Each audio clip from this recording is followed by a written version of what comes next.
Halo, selamat pagi. Hari ini kita bertemu kembali dengan Mem Dani. Kita masih melaksanakan pembelajaran jarak jauh ya.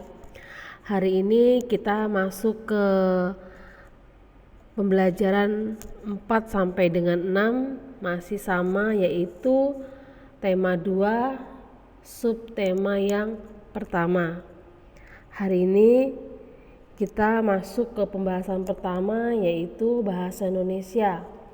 Kemarin kita sudah belajar mengenai informasi yang kita cari melalui wawancara dan penggunaan kata tanya dalam setiap wawancara atau kegiatan wawancara. Di sini kita akan melihat kembali mengenai informasi.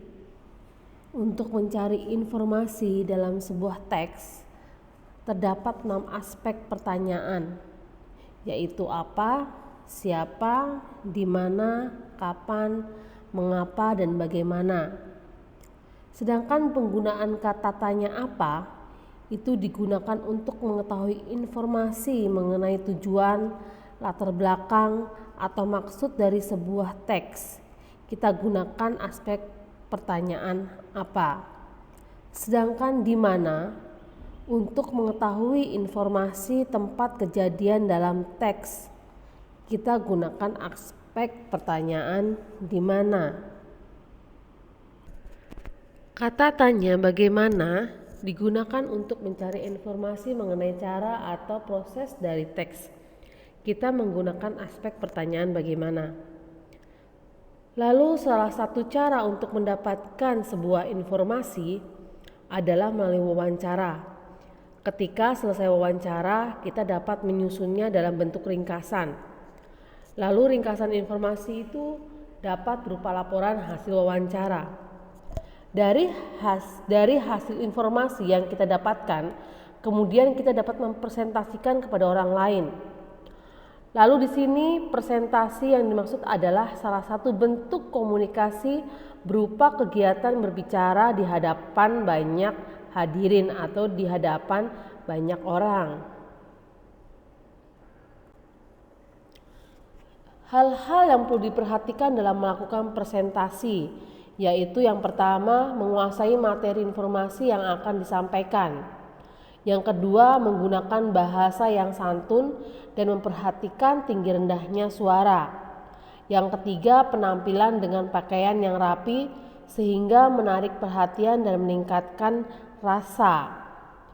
Sedangkan bagan adalah gambar atau sketsa untuk memperlihatkan, menerangkan sesuatu. Data atau informasi dapat kita sampaikan melalui gambar. Bentuk bagan bermacam-macam seperti lingkaran, garis, pohon, dan batang. Sedangkan pendapat adalah sebuah pemikiran atau pemikiran tentang suatu hal seperti peristiwa, orang, atau suatu benda. Sebuah pendapat yang diungkapkan seseorang apabila diberikan pertanyaan kepadanya. Jadi seorang akan berpendapat atau memberikan jawaban jika seseorang tersebut mendapatkan pertanyaan dari orang yang bertanya kepadanya. Lalu kita lihat di sini contoh pertanyaan yang dapat diberikan. Di sini pertanyaannya jelas menggunakan kata tanya. Kita lihat contohnya. Apa pendapatmu mengenai kriminalitas yang terjadi di lingkunganmu? Dilihat dari contoh pertanyaan yang diberikan, di sini kata tanya yang digunakan adalah kata tanya dan diakhiri dengan tanda tanya. Kita lihat kembali contoh yang kedua. Bagaimana pendapatmu mengenai cara penanggulangan bencana alam akibat banjir? Dari contoh yang kedua ini, kita menggunakan kata tanya bagaimana. Sama dan diakhiri dengan tanda tanya. Kita lihat IPS.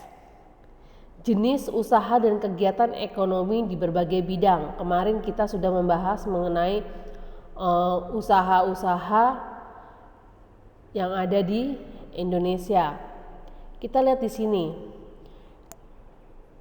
Di sini usaha dan kegiatan ekonomi di berbagai bidang. Yang pertama itu di bidang pertambangan. Usaha di bidang pertambangan ini banyak sekali. Jelasnya berhubungan dengan sumber daya alam yang ada di bumi. Terlebih-lebih yang ada di dalam perut bumi seperti minyak bumi, gas alam, batu bara, emas, intan, pasir, dan lain-lain.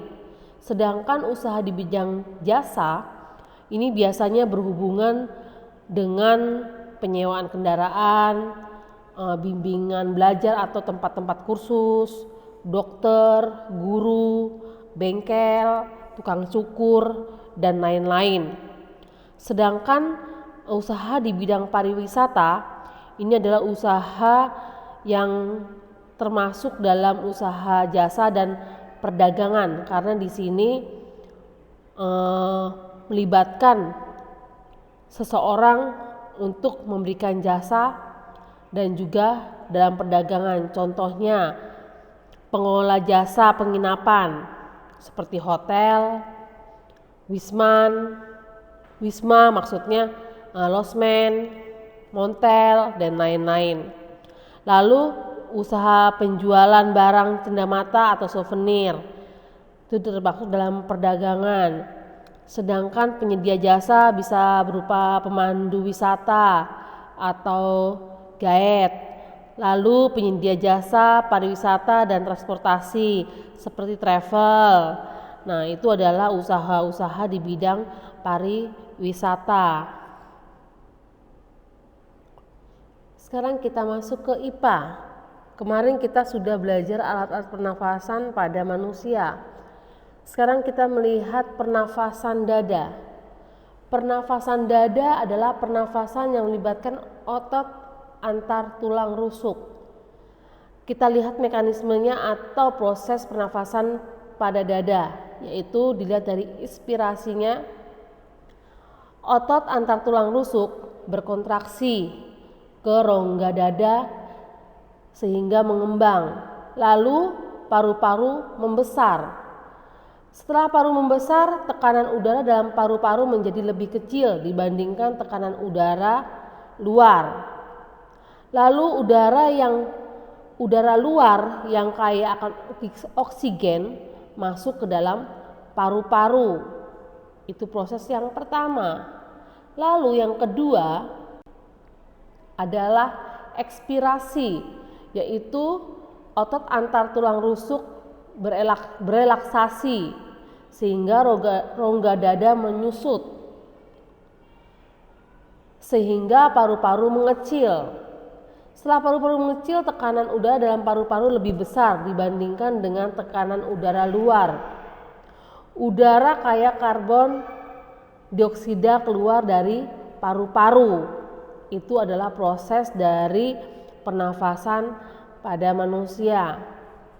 Lanjut kita ke SBDP. Kemarin kita juga sudah belajar mengenai tangga nada. Sekarang kita lanjutkan kembali.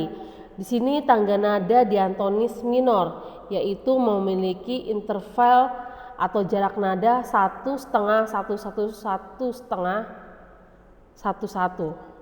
Tangga nada diatonis minor bermacam-macam. Salah satunya tangga nada diatonis minor. Yang kedua harmonis, yaitu tangga nada diatonis minor. Harmonis adalah tangga nada diatonis minor dengan nada ketujuh dinaikkan setengah. Kita lihat ciri-ciri tangga nada diatonis minor, yaitu sebagai berikut. Yang pertama, lagu bersifat sedih. Yang kedua, lagu kurang bersemangat. Yang ketiga, tidak menutup kemungkinan setiap lagu diawali dengan nada mi dan diakhiri dengan nada la. Lalu yang keempat, contoh lagu yang bertangga nada diatonis minor adalah seperti syukur, gugur bunga, bubu bulan, dan lain-lain. Kita lanjut ke PKN. Di dalam kehidupan bermasyarakat, manusia harus memiliki tanggung jawab terhadap masyarakat. Bentuk-bentuk tanggung jawab yang harus dimiliki setiap masyarakat yaitu yang pertama, memelihara persatuan dan kesatuan masyarakat. Yang kedua, masyarakat memelihara ketertiban dan keamanan lingkungan. Yang ketiga, meningkatkan rasa setia kawan dan menumbuhkan kasih sayang antar warga. Itu adalah pembelajaran kita di subtema pertama 4 sampai dengan ke-6. Semoga ini bermanfaat untuk kalian. Tetap pelajari buku kalian dengan baik, tetap semangat dalam belajar agar apa yang diberikan menjadi berguna untuk kalian.